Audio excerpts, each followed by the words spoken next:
Hello dear students, today I am going to describe more about graphs. As you all know that one of the major aims of the physics to establish a relation of interdependence between various physical quantities. Interdependence between various physical quantities means the variation in one leads the variation in the other.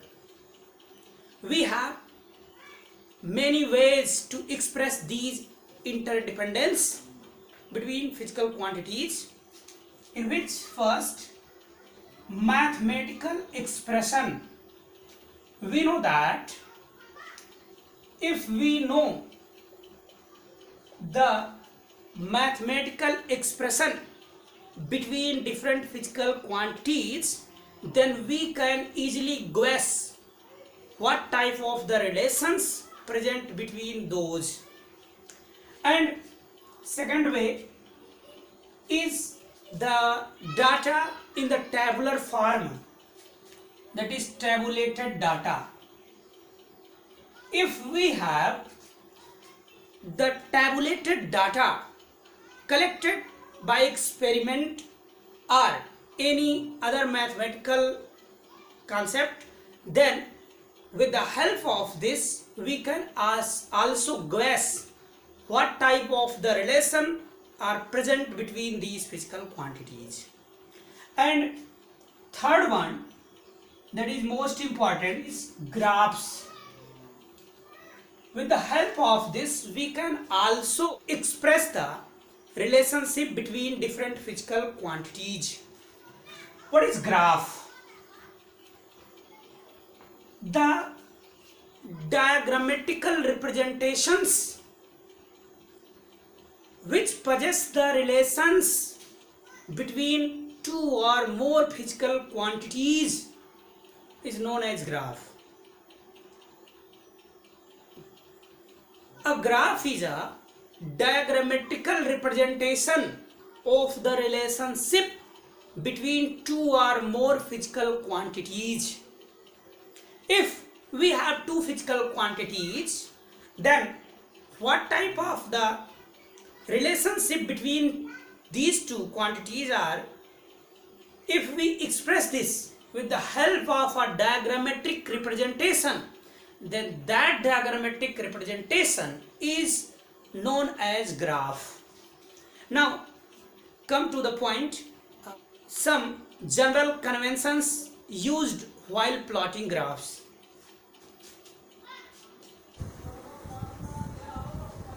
Graphs.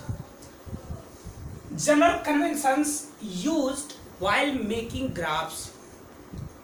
The first convention is that when you want to plot a graph between two physical interdepending quantities, then you should have to take two axes, one as x-axis, other as y-axis, and the independent variable, that is also known as cos, is always taken along x-axis. Independent are also known as cos is always taken along x-axis, and the dependent variable are also known as effect, is always taken along y-axis. So the first convention is always mention in your mind that the independent variable or the cos is always taken along the x-axis, and the corresponding dependent variable or the effect is always taken along the y-axis. Second convention is that for plotting the graph you must sufficient availability of data, a set of independent variables and the corresponding values of dependent variable must be available for plotting the graph. So if the availability of the data is present, then you should draw a proper graph between interdependent quantities. The availability of the sufficient data. Availability of the sufficient data. Now, third one is the scale. Scale is very important thing. The scale for the drawing graph should be taken very carefully, and scale should not taken so small that the graph becomes squeezed like that. If you are taking scale very small, suppose that along x-axis you are taking very small and along y-axis very large, then the plotted graph lie between this, and such type of graph cannot explain properly the variation of one quantity with respect to the other. And if you are imagining the scale very large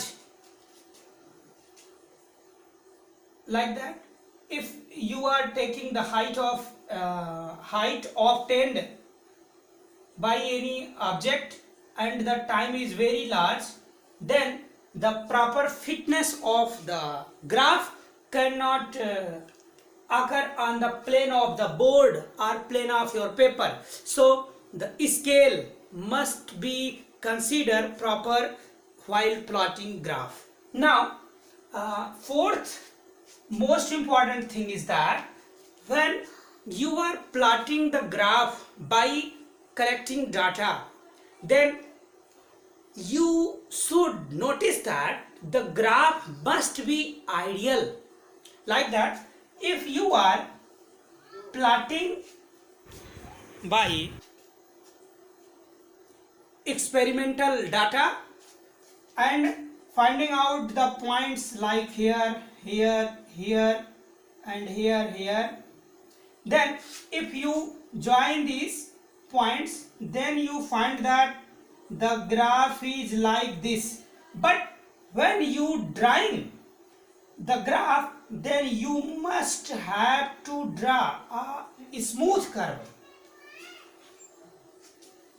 Then you must have to draw a smooth curve so that the graph must be seemed as ideal.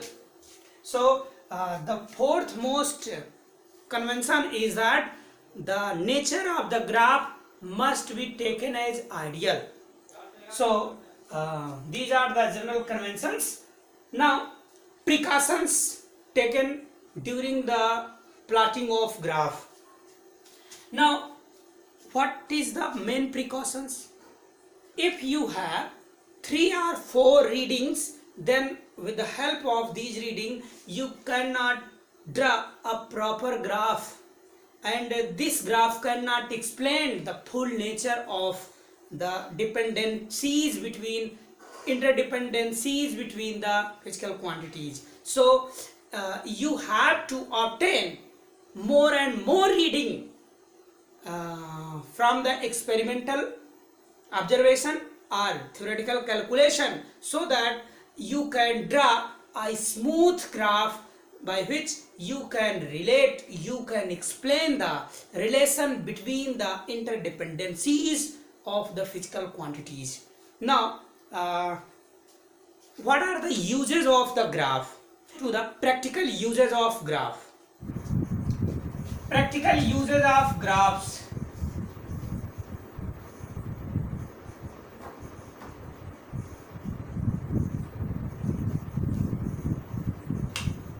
There are many aspects which can be explained by the similar or same graphs.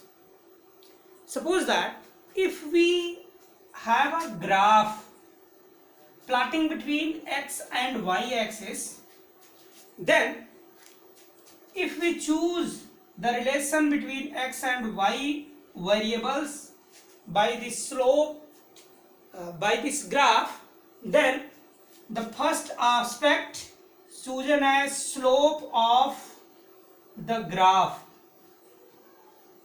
at any point. Suppose that if x and y are two variables and the graph between two variables are plotting by this line, then the slope of this graph provides the instantaneous value of y with respect to x. It means rate of change of y value with respect to the value of x. So this provides the dy by dx. This is the instantaneous value.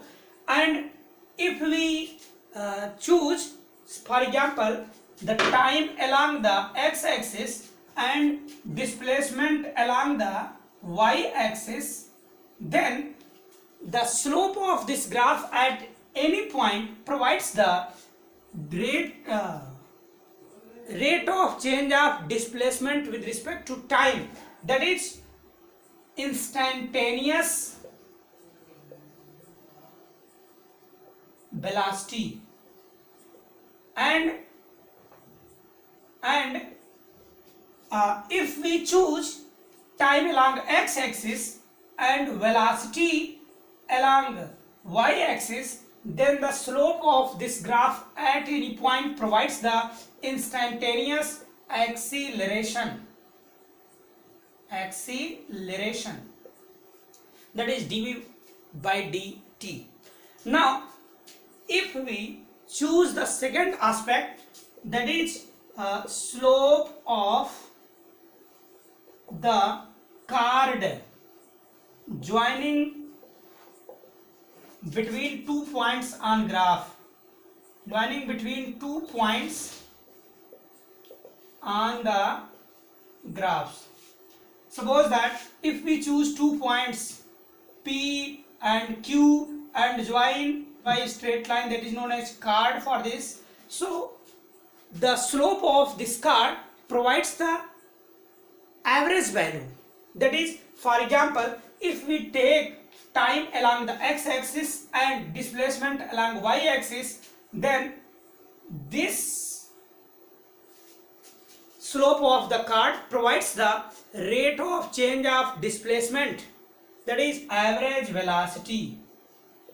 And if we choose the velocity along y-axis and time along x-axis, then the slope of the chord joining between 2 points provides the average value of acceleration. So now third aspect of the graph is area of the graph. Area of the graph. If we join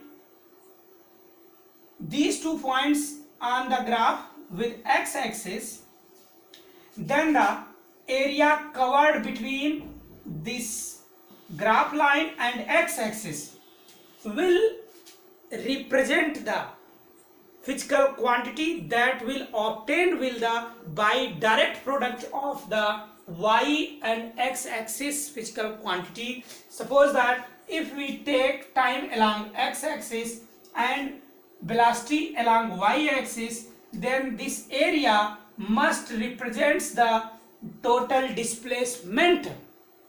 So this area represents by displacement.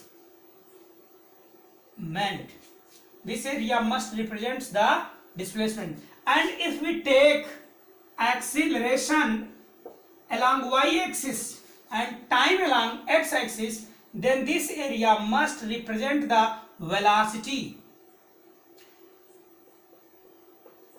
because the product of the acceleration and time provides the velocity. So Now the fourth most important aspect is intercept of the graph. Intercept on y and x axis of any graph. Suppose that fourth aspect, intercept x and y axis. For example, if we take photoelectric effect, the frequency of the incident radiation on x-axis and the stopping potential V naught along y-axis. Then if we plot by experimental data, then we find out for any metal the graph must be a straight line. This graph provides the Planck constant by its slope. It means the slope of this graph provides the Planck constant. It means h, whose value is 6.626 10 to the power minus 34 joule second. And the intercept of this intercept on the x and y axis provides the threshold frequency f naught and work function w naught. The value of the intercept on y axis provides the value of work function, that is the amount of the energy required to eject an electron from the metal surface. It means the energy of the incident radiation required to eject an electron from the metal surface, and this one is the minimum frequency required by the incident radiation to eject an electron from the metal surface. So these are the main aspects which can be practically used in the graph. Now come to the some basic graphs used in physics. Some basic graphs used in physics.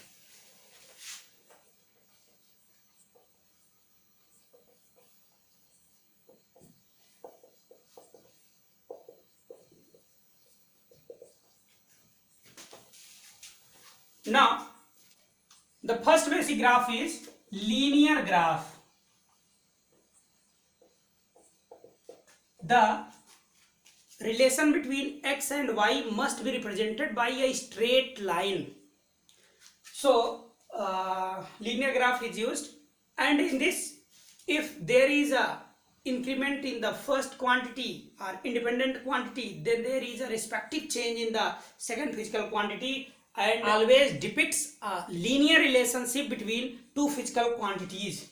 Now on the basis of nature, they are of two types. First, positive slope graph. Positive slope graph. The graph whose slope is positive.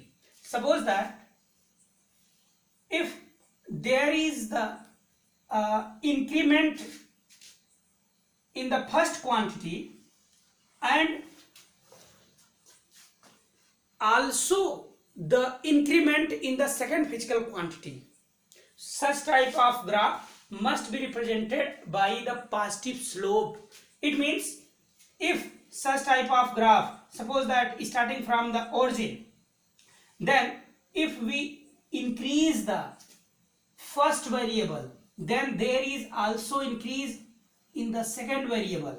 So the increment in the both physical quantity simultaneously occur, then the such type of graph is known as positive slope graph.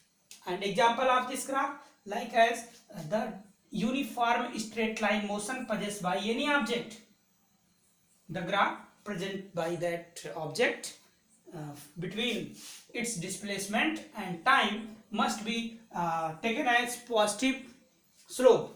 And the negative slope graph, negative, second negative slope graph.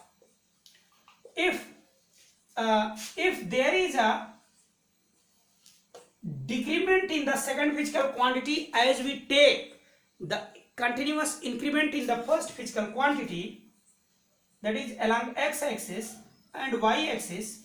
If we take the increment along x-axis and if we find out that there is a continuous decrement along the y-axis, that is the straight line graph presented by this line depicts the negative slope graph, because this type of graph explain the continuous decrement in the y-axis while we taking the increment along x-axis.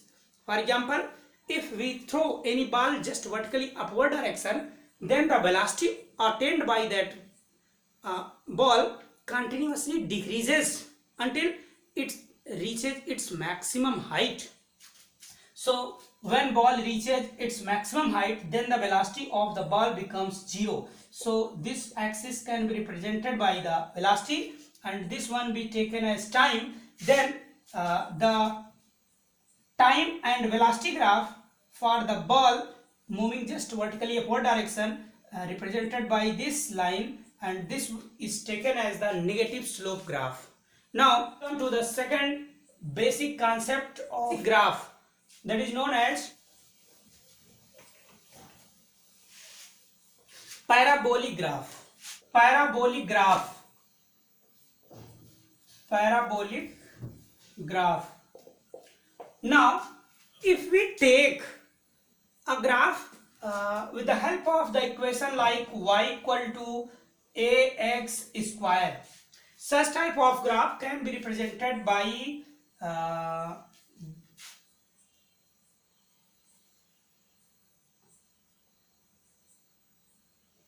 this nature, and this graph is taken as a symmetric form, because such type of graph is symmetric with respect to y-axis, that is as well as along the positive x direction as also along the negative x direction. Now if we take a graph like that, y equal to ax plus bx square, this graph is taken as asymmetric. Suppose that if we plot the graph between x and y, then this graph must be available as this, and this graph is just explained with the help of a accelerated motion and the graph plotted between the displacement and time. Then such type of graph must be represented by asymmetric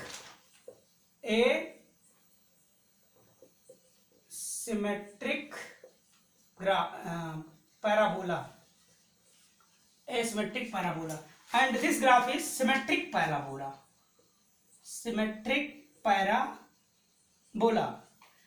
This graph, for example, if we take the graph between energy and the momentum, because we know that P square by 2m is equal to kinetic energy E. So if we plot the graph between P and E, then we find out that the graph between the momentum and the kinetic energy is always as symmetric about energy axis. Now, and if we draw a graph for the accelerated motion between time and its displacement, then we find out the graph is asymmetric parabola. Now third basic graph is rectangular hyperbola. Rectangular hyperbola. We know that if we have two different physical quantities in variable terms, suppose that x and y, and product of the x and y is some constant, then the graph plotted between x and y must be represented by a rectangular hyperbola. Rectangular hyperbola, it means never touch on y and never touch on also x axis. Such type of graph must be drawn uh, between x and y axis, and such type of graph is termed as rectangular hyperbola. If we plot a graph between pressure and volume for Boyle law, then we should obtain same graph between pressure and volume such that it never touch on volume axis and also never touch on pressure axis. It must touch on volume axis when volume becomes infinite, and the pressure volume must be zero when pressure becomes infinite. So because we know that in Boyle's law P equal to taken as constant. So if P can be expressed as some constant upon volume, so pressure becomes zero when volume is infinite, and volume becomes zero when pressure is infinite. So they are never touch on any finite position. So such type of graph is termed as rectangular hyperbola. Now come to the exponential graph. Fourth graph is exponential graph. Exponential graph. Suppose that we have a graph plotting between y and x such that y equal to some constant c e to the power some constant a and x. Then if we plot the graph between y and x, then we should plot this type of graph taken as touching at y-axis and never touching at x-axis. So such type of graph is known as is termed as exponential graph. Exponential graph. So now one more basic graph, that is known as sinusoidal graph. Sinusoidal graph, which is very important. Fifth, sinusoidal graph. You know that if we plot a graph like this, it means when we take an increment along one variable in the independent variable, and there is a continuous variation in the second dependent variable, like that the value of the second physical quantity varies symmetrically with respect to its mean position, and the maximum displacement along one side is known as the amplitude. Such type of graph can be expressed as y equal to a sine theta, and if such type of graph starts from here, then they are assumed as y equal to a cos theta. So this height is termed as amplitude, and the distance between two consecutive trough or crest, the distance between two consecutive crest is known as wavelength, and two consecutive troughs is also known as wavelength. So this is all about the basic concepts of graph. Thank you.